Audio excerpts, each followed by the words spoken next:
Order! Order! You are an incorrigible delinquent at times. Behave yourself, man!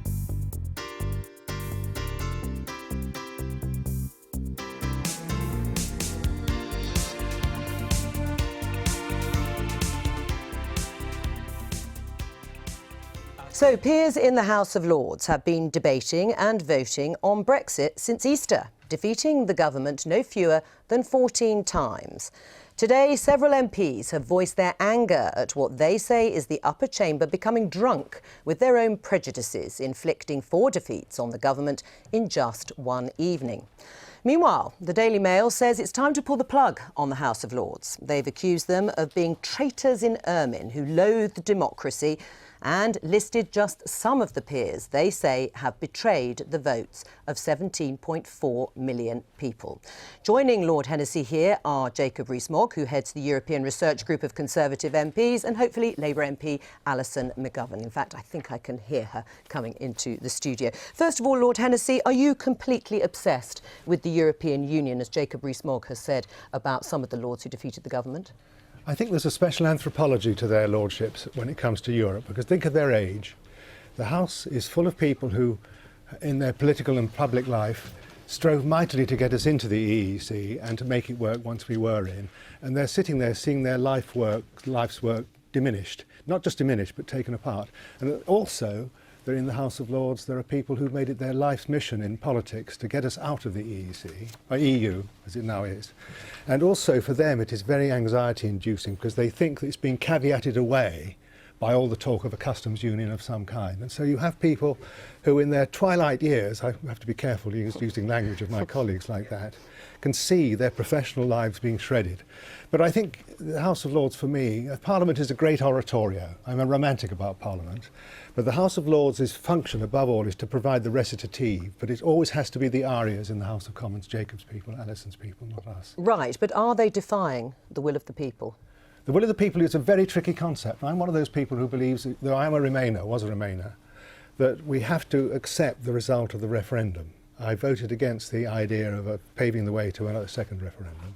So I think that one has to respect the will of the people, but it's very difficult in any country when you run a system of plebiscitary democracy, referenda, up against representative democracy. Right. The friction is immense, and this is an expression of that as well. Right. Well, let me welcome Alison McGovern, the Labour MP, into the studio. But first of all, listening to that, Jacob Rees Mogg, do you think the Lords has overstepped the mark now, outlived its use? Well, let me begin by saying that I can say, and actually mean it, that I have the greatest respect for Lord Hennessy, and listening to him explain what's going on in the Lords is just such a beautifully clear understanding of the situation. You're very kind. And, well, no, it's absolutely true. I mean, there are, I think, 2 people in the country who properly understand the Constitution. You're one, and Vernon Bogdanor is I think he's in awe of you, Peter.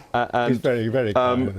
And so I think... I would add Meg Russell as the third. So I think we're very lucky to have Lord Hennessy on, and what he has to say is so important. And the definitions he uses are, I think, spot on. I think you do see people in the Lords whose life work is being threatened. Are they challenging the will of the people? My concern is that some, but not all of the amendments, and I could go through which ones if you wanted, break the conventions. I think the convention that manifesto commitments are not overridden in the Lords is important. And I think saying that the Conservatives didn't win an overall majority and therefore their manifesto commitments don't count is a specious argument, and therefore the vote on the customs union particularly was the Lords overstepping the mark. When it comes to Henry VIII powers, on the other hand, I think the House of Lords was doing exactly its constitutional job as a revising chamber. Right. So I think there are bits of both within. So do you agree, though, with Jacob Rees Mogg that when it comes to manifesto commitments, the Salisbury Convention, that the Lords don't vote against government manifesto commitments, although Labour said much the same when it came to the customs union, that actually the Lords has overstepped the mark? I've been worried about the Salisbury Convention for a long time now, particularly nearly 10 years ago now, I think, 8. When the House of Lords was debating, and nearly filibustered actually, which we don't do, on the revised constituency boundaries, because the Salisbury Convention was lying in shards on the floor of the chamber, and the Lib Dems were saying, well, we never signed up to it in the first place, it was a Conservative Labour thing in 1945. So, and I suggested that we needed another convention, but we didn't get round to doing that. And also manifestos these days are like concertinas. There are so many pledges. But I do take Jacob's point very seriously. We do need to tread very carefully. Right, but did they overstep the mark, yes or no? Well, I voted for the customs union thing, so it's a slightly disapproving look from my old friend, but I have to say, be honest about it. I think there is a problem with this convention and that's brought about by the referendum and the way in which that was conducted, because of course there was no manifesto on either side in the referendum. But there were manifestos, of course, going into the elections. That's right. The general but then, election unfortunately, we're in this situation of a hung parliament. Now, Jacob's entitled to his view that the Conservative government did, they stood on a manifesto, and that the convention refers to the government's manifesto, whatever the actual result. But I think the public don't really see that. I think what they see is a hung parliament that's desperately trying to reflect what's going on in Britain in a democratic way, and that just means that nobody's manifesto can override anyone else's. And don't they just have the right to put forward what they really think? These are sincerely held views, Jacob Rees-Mogg, just like yours is a sincerely held view. Maybe they genuinely believe in the Lords, those who defeated the government or helped defeat the government, that the UK is better off staying in the European Economic Area or after we leave the EU. But this is where the constitutional conventions are so important. The House of Lords, other than the 1911 Parliament Act as amended, has very, very significant powers. It could, in fact, disrupt the whole of any government's legislative programme. It has an absolute veto on secondary legislation. There'll be many issues where they feel very strongly, but our constitution works because the unelected and unaccountable second chamber obeys the conventions. This was the problem with Nick Clegg's reform of the House of Lords, because it assumed the conventions would just stay regardless of the new composition. And actually the conventions have been under change, in flux, since 1999 when the hereditary peers went. And we do have an issue as to how the conventions are now working, and it troubles me that they're not working well at the moment. Yes, we clearly do have a problem in the situation of a hung parliament, where we're dealing with, possibly the big political issue of my generation, certainly. And we have a House of Commons that's quite divided, where it's, as I was saying, desperately trying to grapple with how you reflect what's going on in Britain when people are dealing with this big issue. And then the House of Lords is left in a position where Salisbury Convention doesn't really hold, because nobody really won the election. So what are they supposed to do apart from give, and I don't agree with an unelected House, to be quite honest, but you don't mind them agreeing with you on this? Well, I think they're in a terrible position, because all they can do is give their best advice as they see it. I mean, isn't the truth that you're just upset with the Lords because they're not doing what you would like them to do? They're not agreeing with you on Brexit. You opposed the reform in 2012. Alison McGovern, I suppose you could say conversely, is happy with what the Lords is doing because she agrees with the views that they're putting forward on Brexit. This is just sour grapes. This is, I think, an unduly cynical view of political life, that I think the constitutional conventions are important. And that's why I differentiated between those areas where I think the House of Lords is doing its constitutional role. I think it's completely entitled to overturn Henry VIII powers, because they weren't a manifesto commitment, they weren't an issue of debate in the last general election. Hardly represents taking back control. Well, that's a separate issue. I'm actually very nervous about Henry VIII powers. That's a separate discussion. I totally agree. But the Lords was acting within the conventions on that.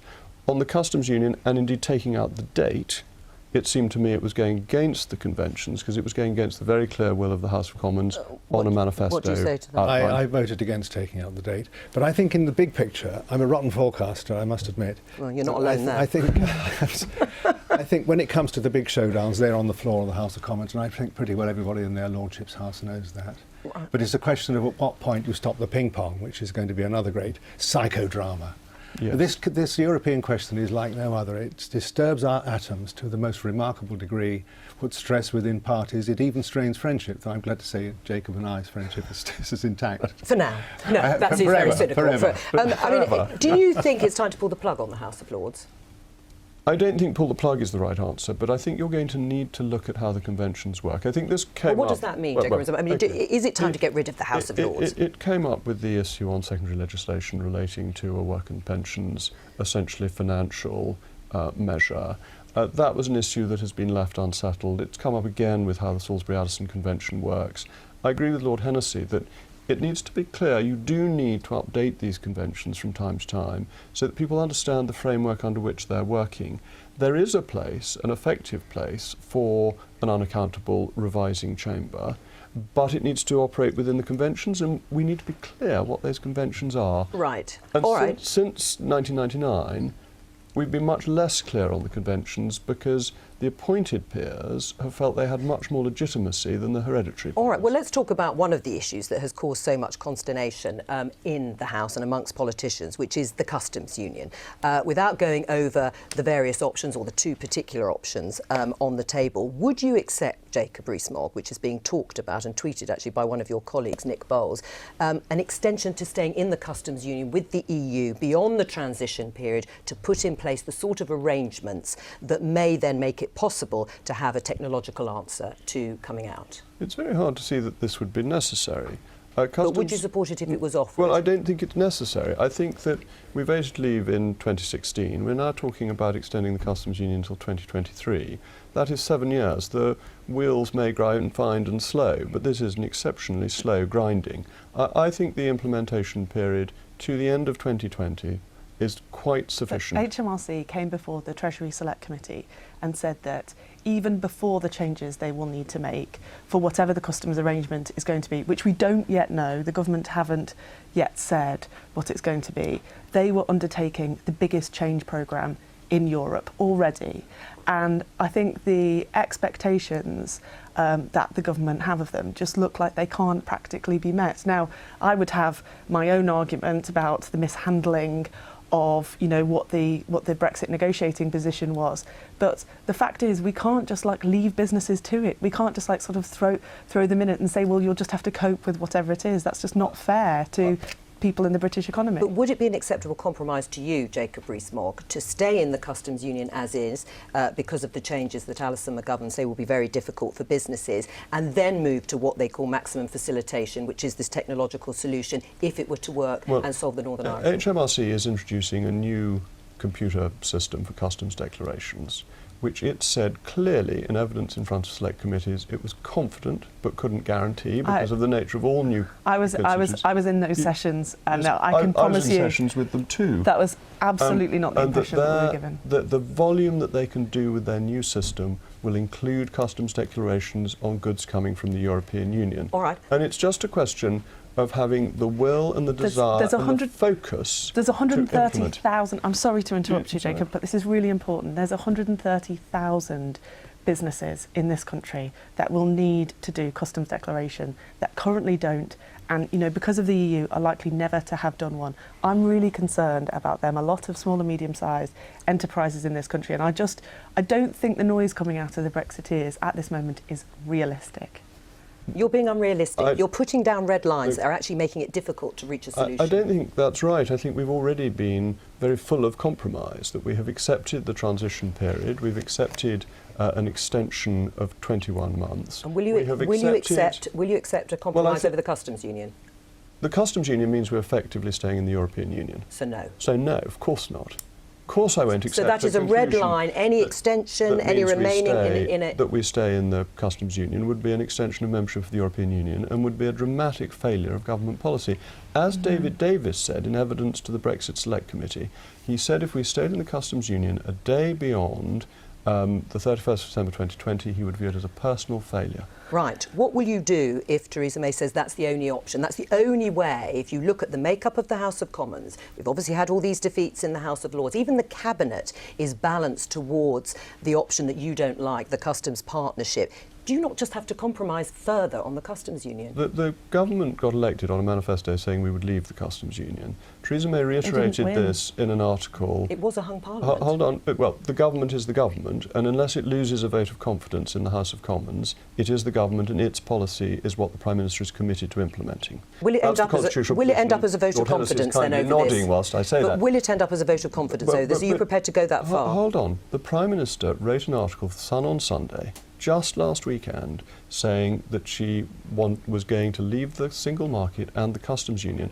I trust the Prime Minister to do what she says she will do. One of her preferred options is the customs partnership, which you rejected. The customs union partnership seems to be running into the sand because the issue with according to Greg Clark, the business secretary. Well, that was on Sunday, and we've had further developments. That seems to be running into the sand because it practically doesn't work. And it's perfectly reasonable for the government to examine options and then conclude that the option doesn't work. Yeah, but I would just like to hear an option that could work, because, you know, this idea of technology, I'm afraid, doesn't deal with the issues on the island of Ireland. The border is incredibly sensitive and complex, and it's much more than, you know, whether you have physical infrastructure. It's about checks and you know, processes that will be targets, and where people feel they've had an identity where they've been able to look either way on the island of Ireland, and that's a very important part of the Good Friday Agreement that has to be protected. When is Theresa May going to have to make up her mind on this? Well, the negotiations are taking place as we speak. Sure, but time, I hate to quote Michel Barnier in that way, but time is running out. Time flies, yes, as a little boy said when he threw the clock out of the window. But the idea is there will be an outline by the end of October. Right, but we've got to get on to some sort of trade talks by then. I mean, in terms of the customs union, when is the decision? We have to get it through the European Parliament. Right, I mean, this is the essential part of the trade, is the customs issue. And with the Northern Irish border, there are already checks. It is a border for currency, it is a border for immigration, it is a border for excise, and it is a border for VAT. Right. So you're just adding one more thing for which it is a border. That does not need a hard border or physical infrastructure. Let's just talk about adding in that sentence. One of the things that we haven't talked about work. are food prices, because you think that food prices will come down when we leave the EU. You don't think they will. And in fact, the Lords subcommittee, your favourite house, reported on trade post-Brexit and said an average 22% tariff would be put on food, with price rises at the checkout, which wouldn't help the poorest in society, would it, Jacob? Well, the House of Lords has missed one very important thing, and that is that if you are in a negotiation for a free trade agreement, you can maintain your existing standards for 10 years under WTO rules. So we have 10 years from the point at which we leave the European Union to negotiate a free trade agreement with the EU, which would mean we could carry on with our zero tariffs. So this is something the report just ignores. It's unaware of, and I'm afraid... I mean, surely it hasn't ignored. Well, surely it hasn't ignored it. They know what they're talking about. No, they don't, unfortunately. I've read the report. It's got no reference to this WTO rule. Are they Remainers as well? Is this a conspiracy? Well, the chairman of the committee is a former member of the European Parliament, so it's a fairly safe bet that he's Remainer. But let's look at page 27. UKIP had members of the European Parliament, so that's hardly fair. But let's look at page 27. Current retail prices for sirloin steak in the US is £12.67 per kilogramme, and in the UK is £22.06 per kilogramme. If we import from the US, we can almost half the price of beef. Well, let's all go out and eat sirloin steak. Jacob might be worried about Alison people McGovern, who can eat steak. I'm worried about the 1 in 5 people in this country who are already facing food insecurity. We've had an explosion of food banks, and it's not just tariffs, Jacob. It's also putting rocks in the road of the trade that happens to produce food on a daily basis. This is really important. But that's what Jacob's suggesting. It's the non-tariff barriers. It's the bureaucracy that would be adding in to the food industry. That's what I'm worried about. But this is voluntary. Why would a British government want to make importing food harder? It can make it easier. It can reduce the price of tariffs by 22%. It can have free trade. And it can say that all the food produced in the EU, whose standards we accepted up until the 29th of March 2019, is still of a good enough standard to come into the UK. So what this report is saying is that a British government, as an act of self-harm, would put up prices for the British people. This is madness. Final word to you. There is absolutely no evidence that unilateral trade measures are good for free trade. There is no evidence at all. This is what all the Brexiteers say. Actually, multilateral trade agreements are what facilitates trade. That is what the EU single market is, and that's how we keep food prices affordable in this country. All right, thank you both for coming in and bringing in the Lord's report. Well, I always do my homework before coming in, that's why we invite you. Thank you. Now, for more reporting and analysis of Brexit, check out the BBC News website. That's bbc.co.uk/Brexit.